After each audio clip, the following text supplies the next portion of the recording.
এখন তো শুধু একটা খতম করলাম, দোয়া হবে।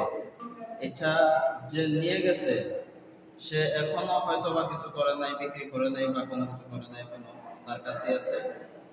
অতএব বিনয়ীভাবে অনুরোধ করবো যেন সেটা হয়তো বা মসজিদে অথবা মুক্তবরের মধ্যে যেন সারাইকা যায়, অন্যথায় এর পরিণতি অনেক ভয়ঙ্কর হবে। আমি সবাইকে সতর্ক করতেছি, সবাইকে সাবধান করতেছি। এর পরবর্তীতে যদি তার কোনো ক্ষতি হয় এজন্য কিন্তু কেউ দায়ী থাকবে না। আল্লাহর ঘর মসজিদ, নবীর ঘর মাদ্রাসা, এখানে এসেও যদি এরকম কাজ কেউ করে অবশ্যই আখিরাতে তো তার শাস্তি ভয়ঙ্কর হবেই। কোন জায়গার মধ্যে এসে যে সে করছে এই কাজটা, এটা সে কোনো কল্পনা করতে পারে নাই। তার পুরা ফ্যামিলির মধ্যে খবর হয়ে যাবে। এটার প্রভাব তার পুরা ফ্যামিলির মধ্যে পড়বে।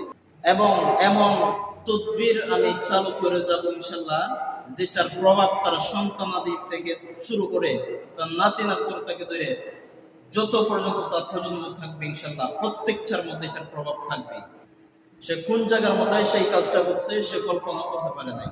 এজন্য আমি সতর্কতার মূলক বিনয়ীভাবে অনুরোধ করে বলতেছি, সেজন্য সে হয়তো মসজিদে অথবা মাদ্রাসার জন্য ইশারাইকা যায়, অন্যথায় এর পরিণতি খুব ভয়ঙ্কর হবে।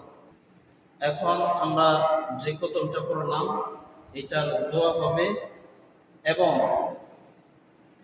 দুপুরের নামাজের পরে এটার জন্য তদবির করা হবে।